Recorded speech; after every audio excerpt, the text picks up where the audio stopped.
Hi, this is Rajesh Sharma. Bharat future city అందరికీ తెలిసిన విషయమే. ముఖ్యమంత్రి రేవంత్ రెడ్డి గారికి ఒక మానస పుత్రికగా చెప్పుకోవచ్చు. ఆయన తన పదవీ కాలంలో ఒక అచీవ్మెంట్ లాగా దాన్ని చూపించడానికి ఆయన తాపత్రయపడుతున్నారు. దానికి అనుగుణంగానే చర్యలు కూడా ఉంటున్నాయి. వెరీ రీసెంట్గా ఫ్యూచర్ సిటీ పరిధి కోసం సపరేట్గా ఏర్పాటు చేసిన పోలీస్ కమిషనరేట్ సొంత భవనానికి కూడా మనకు FCDA బిల్డింగ్ ఏదైతే ఉందో బేగర్ కంచ దగ్గర అమెజాన్ డాటా సెంటర్ అపోజిట్ అక్కడ ఫౌండేషన్ స్టోన్ వేశారు. 24 ఎకర్స్ కేటాయించారు. 25 crores నిర్మాణం చేస్తున్నారు. 2 ఏళ్లలో ఆ భవనం పూర్తి కావాలన్నది లక్ష్యంగా ఉంది. అక్కడికి పూర్తి స్థాయిలో ఈ ఫ్యూచర్ సిటీ పోలీస్ కమిషనరేట్ను షిఫ్ట్ చేస్తారు. ప్రస్తుతం తాత్కాలికంగా తుక్కుగూడలో ఫ్యాబ్ సిటీ ఏరియాలో TJIIC బిల్డింగ్లో ఏర్పాటు చేశారు. రెండవ కమిషనర్ మొన్న మధ్యన ఏర్పాటు చేసినప్పటికీ ఫస్ట్ కమిషనర్ రిటైర్మెంట్ అవడంతో ఏప్రిల్ 30వ తేదీన రెండవ కమిషనర్గా తరుణ్ జోషి గారు సీనియర్ IPS అధికారిని ఏర్పాటు చేశారు. సో ఆయన కార్యకలాపాలు కూడా ప్రారంభించారు. కొద్దిగా లా అండ్ ఆర్డర్ పరంగా కూడా, ఎందుకంటే మోస్ట్ అచీవింగ్ ఏరియా అంటే చాలా చాలా ఇష్యూస్ జరుగుతున్నాయి, అవన్నీ ఉన్నాయి కాబట్టి అక్కడ డిస్ప్యూట్స్ కూడా వస్తాయి, లా అండ్ ఆర్డర్ ఇష్యూస్ కూడా జనరేట్ అయ్యే అవకాశం ఉంటుంది. కాబట్టి వాటిని నియంత్రించడానికి వాళ్ళు ఫోకస్ చేసిన పరిస్థితి. సరే, ఇదంతా తెలుసు. కానీ ప్రభుత్వం లేటెస్ట్గా మరొక కీలకమైన నిర్ణయం తీసుకుంది. ఆ నిర్ణయానికి సంబంధించిన డీటెయిల్స్ నేను ఈ వీడియోలో చెప్పబోతున్నాను. With regard to future city మనందరికీ తెలుసు, మార్చ్ 12, 2025 రోజు మనం FCDA ఏర్పాటైంది. అందులో 74 జనావాసాలు, 56 విలేజెస్తో అది కూడుకున్నది. అయితే రీసెంట్గా కొన్ని ఆ పక్కన ఉన్న వాళ్ళు కూడా కొంతమంది మమ్మల్ని దాంట్లో కలపమని చెప్పి అడుగుతున్నారని సీఎం గారు చెప్పారు. కానీ ఒరిజినల్గా దాని వెనుక వ్యూహాత్మకమైన నిర్ణయం ఏంటంటే, ప్రస్తుతం ఉన్న 56 విలేజెస్లో ఎక్కువ భాగం కన్జర్వేటివ్ అండ్ ఫారెస్ట్ ఏరియాస్ ఉండడం, తర్వాత ఎక్కువగా లేఅవుట్స్ ఉండడం వల్ల భూసేకరణ అనుకున్న స్థాయిలో సాధ్యం కాదని సీఎం గారు గుర్తించి ఎటువైపు భూసేకరణ సులభతరంగా కొనసాగుతుంది. అంటే సులభతరం అని ఎందుకంటున్నానంటే, ప్రైవేట్ ల్యాండ్ ఎక్కువగా ఉంటే ఖచ్చితంగా అందరు కోర్టుకు వెళ్తారు. మళ్ళీ భూసేకరణ అంటే కొంత విపక్షాలు కూడా రంగంలోకి దిగుతాయి. ఛాన్స్ వచ్చిందే లగచర్లలాగా అందిపుచ్చుకునే ప్రయత్నం చేస్తాయి. సో వాటన్నింటినీ పక్కన పెట్టి సజావుగా భూసేకరణ జరగాలంటే ప్రభుత్వ భూములు ఎక్కువగా ఉండాలి. తర్వాత అసైన్మెంట్ ల్యాండ్ ఎక్కువగా ఉండాలి. తక్కువ స్థాయిలో పట్టా ల్యాండ్స్ ఉండాలని చెప్పి ప్రభుత్వం ఫీల్ అవుతుంది. దానికి అనుగుణంగానే రెండవ విడత భూసేకరణ చాపకింద నీరులాగా కొనసాగుతుంది. ఆల్రెడీ కొత్తపల్లి, మొండిగౌరెల్లి, చింతపట్ల, నజ్దీక్ సింగారం ఈ ఏరియాలో భూసేకరణ జరిగింది. సో అటువైపు ఎక్స్టెన్షన్కు స్కోప్ ఉంది కాబట్టి ఆ సమీప ప్రాంతాల గ్రామాలను కూడా FCDA లిమిట్స్లోకి తీసుకురావడానికి ప్రయత్నం చేస్తున్నారు. సీఎం గారు అనుకున్నట్టుగా సాగితే అటు మాల్ తర్వాత మరిగూడ వరకు, ఇటు మాడుగుల నుంచి ఆల్మోస్ట్ అమన్గల్ వరకు కూడా కొంత భూసేకరణ కంటిన్యూ అయ్యే అవకాశం కనిపిస్తుంది. సో మాల్ నుంచి మాడుగుల మీదుగా అమన్గల్ ఆ రూటు చాలా చాలా ఇంపార్టెన్స్ కాబోతుంది. మధ్యలో ఆ చరికొండ వాటర్ ఫాల్స్ ఆ ఏరియాలో కొంత ఫారెస్ట్ ఉంటుంది కాబట్టి ఆ ఫారెస్ట్ ఏరియాను వదిలిపెట్టి మిగతా సరౌండింగ్ మొత్తం డెవలప్ చేసే రకంగా ఉన్నారు. మనందరికీ తెలిసిన విషయమే, డిసెంబర్ నాటికి మాస్టర్ ప్లాన్ ప్రిపేర్ అవుతుంది. అప్పటికల్లా ఈ కలిపిన భూములను కూడా, విలేజ్లను కూడా దాంట్లో కలిపి సంయుక్తంగా ఒక కంబైన్డ్ కాంప్రహెన్సివ్ మాస్టర్ ప్లాన్ కోసం ప్రభుత్వం ప్రయత్నం చేస్తుంది. అది మనందరికీ తెలిసిన విషయం. ఇప్పుడు లేటెస్ట్గా తీసుకున్న నిర్ణయం ఏంటంటే, ఫస్ట్ ఫేజ్కి సంబంధించిన 13,440 ఎకరాలు ఏదైతే ఉందో దానికి సంబంధించి సింగపూర్ కన్సార్షియంతో ఒక మాస్టర్ ప్లాన్ ప్రిపేర్ చేశారు. మొత్తం 13 సెక్టర్లకు దాంట్లో భూములు కేటాయించబోతున్నారు. అయితే వాటిలో పక్కాగా రోడ్ల డిజైన్ కూడా పూర్తయింది. అంటే నన్ను కలిసిన వాళ్ళకి నేను చూపించాను. కొంతమందికి అర్థమవుతుంది, కొంతమందికి అర్థం కాదు. కొంతమంది ఆ మ్యాప్ ఎక్స్ప్లెయిన్ చేస్తుంటే ఎలా చూస్తుంటారు. నిన్న ఒక అన్నదమ్ములు ఇద్దరు వచ్చారు, నాకు పాపం అనిపించింది వాళ్ళకు ఎక్స్ప్లెయిన్ చేస్తుంటే. పాపం వాళ్ళకేం అర్థం కావట్లేదు, ఏ క్వశ్చన్ కూడా చేయలేకపోతున్నారు. సరే, లీవ్ ఇట్ అనుకున్నాను. కానీ సో గూగుల్ మ్యాప్లు అర్థం చేసుకోవడం కూడా ఒక ఆర్ట్. ఏ విలేజ్ ఎక్కడ ఉంది, ఎక్కడ ఏం రాబోతుంది, ప్రభుత్వ ప్రణాళిక ఏంటి, ఆ మాస్టర్ ప్లాన్ ప్రకారం ఎలా డిజైన్ చేశారు, ఇది కొద్దిగా అర్థం చేసుకోవడానికి అఫ్కోర్స్ వాళ్ళు ఇంటెలెక్చువల్స్ ఏం కాదనడం, మంచి సాఫ్ట్వేర్ రంగంలో super experts.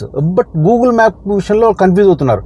Google మ్యాప్ని plus government prepare చేసిన 13,440 ఎకరాలకు సంబంధించిన మాస్టర్ ప్లాన్ని కంపేర్ చేసుకోవడానికి ఎంత తంటాలు పడ్డారు. నిజంగా నేను లాస్ట్కు వాళ్ళకు ఒక మ్యాప్లో ఒక మన బోర్డు మీద ఎక్స్ప్లెయిన్ చేయాల్సి వచ్చింది. అప్పుడు they got some idea, leave it. So ఆ 13,440 ఎకరాలను క్లియర్ కట్గా ఏ సెక్టర్ ఎక్కడ రావాలని డిజైన్ చేసింది ప్రభుత్వం. తర్వాత మధ్యలో చెరువులు, కుంటలు, బ్లూ అవి ఉంటే వాటిని వాటర్ బాడీస్ ఉంటే వాటిని ప్రొటెక్ట్ చేస్తూ రీక్రియేషన్ పార్కులో మధ్యలో వచ్చేట్టుగా డిజైన్ చేసింది. అది కాకుండా రోడ్లు కూడా పక్కాగా డిజైన్ చేశారు. ప్రస్తుతం ఎగ్జిస్టింగ్ ఉన్న పాత రోడ్లకు కనెక్టింగ్గా 40 ఫీట్లు 60 ఫీట్లు పెట్టిన వితిన్ ద ఫస్ట్ ఫేస్ ఏరియాలో 13,440 ఎకరాలలో రోడ్లు మాత్రం అద్భుతంగా 100 ఫీట్లు 200 ఫీట్లు మంచి సైజ్ రోడ్లు, సూపర్ డిజైన్. మనందరికీ తెలుసు మాస్టర్ రోడ్డు మనకు రతన్ టాటా రోడ్డు 330 ఫీట్ల వెడల్పు.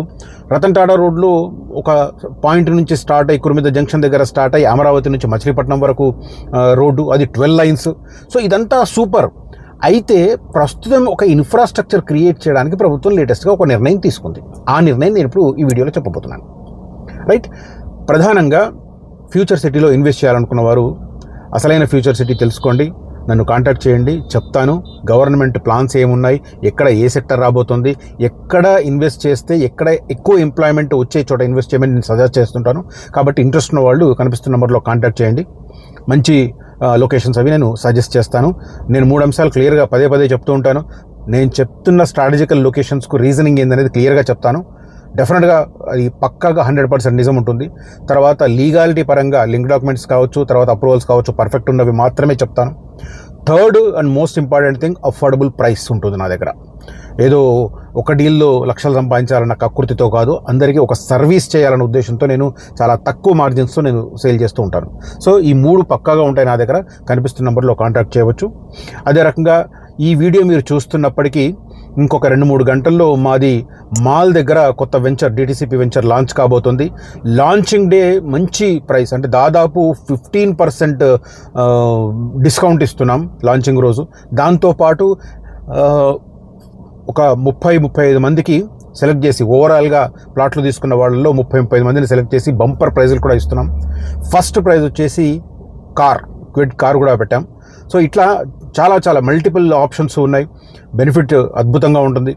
తర్వాత అట్లాగా నేను ఇవన్నీ పెట్టాం కాబట్టి లొకేషన్ పరంగానే కాదు, లొకేషన్ కూడా ప్రస్తుతం భూసేకరణ జరిగిన కొత్తపల్లి ప్రాంతానికి కేవలం 5-6 కిలోమీటర్ల దూరంలో ఉంటుంది. 10 మినిట్స్ డ్రైవ్. రేపొద్దున ఎక్స్టెన్షన్, అదే గ్రామాలను దీంట్లో కలపబోతున్నారు ఫ్యూచర్ సిటీలో. ఆ కలపబోతున్న గ్రామాలన్నింటినీ కలిపితే ఆ వెంచర్ కూడా ఫ్యూచర్ సిటీ FCDA లిమిట్స్లోకి వచ్చే వెంచర్. ప్రస్తుతం HMD ఎక్స్టెండ్ చేసిన HMD ఏరియాలో ఉంది అది. సో ఇంట్రెస్ట్ ఉన్న వాళ్ళు కాంటాక్ట్ చేయండి. లాంచింగ్ ఆఫర్ అనుకున్న వాళ్ళు వెంటనే కాంటాక్ట్ చేసి వీలైతే వెంటనే వచ్చే ప్రయత్నం చేయండి. తర్వాత ఫ్యూచర్ సిటీలో ఎక్కడైనా వేరే ప్లేసెస్ ఏమన్నా అనుకున్నా కూడా నన్ను కాంటాక్ట్ చేస్తే నేను సజెస్ట్ చేస్తాను. ఇంట్రెస్ట్ ఉన్న వాళ్ళు కనిపిస్తున్న నెంబర్లో కాంటాక్ట్ చేయవచ్చు. ఇక లేటెస్ట్గా గవర్నమెంట్ తీసుకున్న నిర్ణయం ఏంటంటే, ఈ ఇంటర్నల్ ఇన్ఫ్రాస్ట్రక్చర్ ఏర్పాటు చేయడానికి, అంటే రోడ్లు, అనుకూలమైన వసతులు కల్పించడానికని 150 కోట్లు ప్రభుత్వం కేటాయించడం కాదు, రిలీజ్ చేసింది. కేటాయింపులు సహజంగా ప్రతిసారి మనం వింటుంటాం, కేటాయిస్తారు కానీ రిలీజ్ కాదు, బట్ రిలీజ్ చేసింది. ఇప్పుడు ఫ్యూచర్ సిటీ అభివృద్ధికి 150 కోట్లు విడుదల చేసింది. పరిపాలన అనుమతులు కూడా ఇచ్చేసింది. రాష్ట్ర ప్రభుత్వం ఈ మేరకు ఉత్తర్వులు జారీ చేసింది. ప్రధానంగా రహదారుల విస్తరణ, అంటే ప్రస్తుతం ఉన్న రహదారులను ఆల్రెడీ ఇప్పుడు తకలపల్లి గేట్ నుంచి మేడిపల్లి మీదుగా చరికొండ అండ్ రతన్ టాటా రోడ్డు వరకు ఆ రోడ్డు వర్క్ జరుగుతుంది. మన గ్రౌండ్లో నాతో పాటు వచ్చిన వాళ్ళకు ఫిజికల్గా చూపించాను. తర్వాత ఇటు యాచారం మండల కేంద్రం నుంచి మేడిపల్లి వరకు ఉన్న 4 కిలోమీటర్ల రోడ్డు కూడా కల్వర్ట్స్ వరకు శరవేగంగా జరుగుతుంది. మా టెంపుల్ ట్రీ వెంచర్ ఆపోజిట్ రెండు కల్వర్ట్స్ అయితే జస్ట్ 4-5 డేస్లో కట్టారు. అంత ఫాస్ట్గా జరుగుతున్నాయి కల్వర్ట్స్ వర్క్. సో రహదారుల విస్తరణ, కల్వర్టుల నిర్మాణం, నీటి వనరులకు సంబంధించి అంటే కాలువలు, చెరువులకు పునరుద్ధరణ చేయడానికి ఈ 150 కోట్లను వినియోగించబోతున్నారు. కల్వర్టుల నిర్మాణం, ప్రధానంగా రహదారుల విస్తరణ, కల్వర్టుల నిర్మాణం, నీటి వనరుల పునరుద్ధరణ వంటి కీలక మౌలిక సదుపాయాల కోసం నిధులు వినియోగించబోతున్నారు. ఫ్యూచర్ సిటీ డెవలప్మెంట్ అథారిటీ కమిషనర్కు నిధులను వినియోగించుకునే అధికారాన్ని కల్పిస్తూ ఉత్తర్వులు జారీ అయ్యాయి. ఇది క్లియర్ కట్గా, అంటే ప్రభుత్వం ఏదో మాటలకే పరిమితమవుతుంది అని చెప్పడానికి లేదు. ఖచ్చితంగా గ్రౌండ్ లెవెల్లో రియాలిటీ. దాని రియాలిటీ ఏంటంటే, కేరళ పర్యటనకు వెళ్ళిన రేవంత్ రెడ్డి గారు శంషాబాద్లో దిగి డైరెక్ట్గా సిటీకి రాకుండా ఫ్యూచర్ సిటీకి వెళ్ళి, ఫ్యూచర్ సిటీలో ఈ developmental work, FCDA building construction work ఎలా ఉంది, తర్వాత స్కిల్ యూనివర్సిటీ కన్స్ట్రక్షన్ వర్క్ ఎలా ఉంది, ఇది చూసొచ్చారు. అండ్ అంత ప్రియారిటీ ఇస్తున్నారు. వారంలో 1-2 రోజులు దానికి సంబంధించి స్పెషల్ సమీక్షలు నిర్వహిస్తున్నారు. అంత సీరియస్గా ఉన్నారు రేవంత్ రెడ్డి గారు. కాబట్టి ఆయన సీరియస్నెస్ ఖచ్చితంగా వచ్చే 2 ఏళ్లలో కొంత గ్రౌండ్ లెవెల్లో ఖచ్చితంగా కనిపించే అవకాశం ఉంది. నేను చెప్తున్నాను, మీకు ఇప్పుడు అక్కడ గ్రౌండ్లో కొంతమందికి ఏం కనిపించకపోవచ్చు, కానీ 2-3 ఏళ్ల తర్వాత డెఫినెట్గా రిగ్రెట్ అయ్యే పరిస్థితులు మాట డెఫినెట్గా ఉంటాయి. ఖచ్చితంగా పశ్చాత్తాపడతారు. ఎందుకంటే ఇవాళ ఉన్న ప్రైసెస్ 2 ఏళ్ల తర్వాత ఉండవు. ఇన్ఫ్రాస్ట్రక్చర్ ఎలా డెవలప్ అవుతుందో అలా ప్రైసెస్ పెంచుతారు. మనకు అది కొండాపూర్ మాదాపూర్లో మనం ఐ విట్నెస్. అఫ్ కోర్స్ ఈ జనరేషన్కు అర్థం కాకపోవచ్చు. ఇప్పుడు నేను చెప్పిన 2 సాఫ్ట్వేర్ వాళ్ళకి అర్థం కాలేదు. అవునా అడుగుతున్నారు. మాదాపూర్ సైబర్ టవర్స్ కట్టినప్పుడు అక్కడ దాని ముందు కంకర్ రోడ్డు ఉంది బాబు, మాదాపూర్ అనేది కుగ్రామం బాబు అని చెప్తే అవునా అంటున్నారు. అంటే వాళ్ళు నాకు తెలిసి 95 ఎర్లీ 90s పుట్టిన పిల్లలు అనుకుంటాను, 30sలో ఉన్నారు. సో అది పరిస్థితి. 98లో ఐ వాజ్ జెమినీ రిపోర్టర్. నేను చూశాను ఫిజికల్గా దాని ముందున్న ఆ మాదాపూర్ గ్రామ పంచాయతీ అని ఆ కంకర్ రోడ్డును. వాజ్పేయి గారు దాన్ని ఇనాగ్రేషన్కి వచ్చినప్పుడు బీటీ రోడ్ వేశారు. అంతకుముందు దాని ముందు కంకర్ రోడ్డు ఉంది సైబర్ టవర్స్ ముందు. దసపల్ల దాకానే బీటీ రోడ్డు ఉండింది, బ్లాక్ ట్యాప్ రోడ్ ఉండింది, రైట్. సో అది పరిస్థితి. ఇప్పుడు ఇక్కడ కూడా అదే పరిస్థితి వస్తుంది. ఒక 5 to 10 years తర్వాత చాలా మార్పులు వస్తాయి. కాబట్టి దాన్ని ఫ్యూచరిస్టిక్ థింకింగ్ ఉన్నవాళ్ళు, విజనరీ థింకింగ్ ఉన్నవాళ్ళు ఖచ్చితంగా రైట్ టైం ఇది ఇన్వెస్ట్ చేయడానికి. కనిపిస్తున్నప్పుడు కాంటాక్ట్ చేయండి, ఇన్వెస్ట్ చేయండి, రైట్. ఖచ్చితంగా లాభపడతారు. ఇక దీంతో పాటు ప్రధానంగా ప్రభుత్వం లక్ష్యంగా 2 ఏళ్లలో ఒక 50-60% పూర్తి చేయడానికి లక్ష్యంగా పెట్టుకుంది. దానికి అనుగుణంగానే చర్యలు సాగుతున్నాయి. ఇప్పుడు FCDA బిల్డింగ్ June 2 నాడు ప్రారంభించబోతున్నారు. స్కిల్ యూనివర్సిటీ కొంత అడ్మినిస్ట్రేషన్ అదంతా అక్కడికి షిఫ్ట్ అవుతుంది. క్లాసులకు టైం పడుతుండొచ్చు, ఎందుకంటే స్లోగా జరుగుతుంది. తర్వాత రతన్ టాటా రోడ్ అయితే శరవేగంగా రాత్రుళ్ళు కూడా నిర్మాణ పనులు సాగుతున్నాయి. రాత్రుళ్ళు రోడ్ల నిర్మాణ పనులు ఎక్కడన్నా చూసామా? రాత్రుళ్ళు జరుగుతున్నాయి అక్కడ. సెకండ్ పార్ట్ L&T వాళ్ళు అయితే నైట్స్లో కడుతున్నారు, ఆల్మాస్ పల్లి దాటి ఎక్కువైపల్లి ఆ ఏరియాలో. తర్వాత ఇంకొక రోడ్డు, ఈ రతన్ టాటా రోడ్డు నుంచి లింక్ స్టార్ట్ అయ్యి 200 feet రోడ్డు ఈ ఫస్ట్ ఫేజ్ మధ్యలోంచి వెళ్ళి మాల్ వైపు ఇంకొక రోడ్డు 200 feet రోడ్డు వరకు అవుతుంది. ఇప్పుడు లేటెస్ట్గా 150 కోట్లు కేటాయించింది కూడా ప్రస్తుతం ఉన్న రోడ్ల విస్తరణకు, కల్వర్ట్ల నిర్మాణానికి, ఆ తర్వాత ఈ కాలువలు కుంటలు ఏమన్నా ఉంటే వాటికి రిపేర్ పనులు నిర్వహించడానికి, రైట్. ఇది ప్రధానంగా సీఎం గారు ఫోకస్ చేస్తున్న పరిస్థితి, రైట్. ఈ కంటెంట్, ఈ ఇన్ఫర్మేషన్ నచ్చితే ఈ వీడియోను లైక్ చేయండి, నలుగురితో ఈ వీడియోను పంచుకోండి. Thank you for watching this video. Signing off Rajesh Sharma. జై హింద్.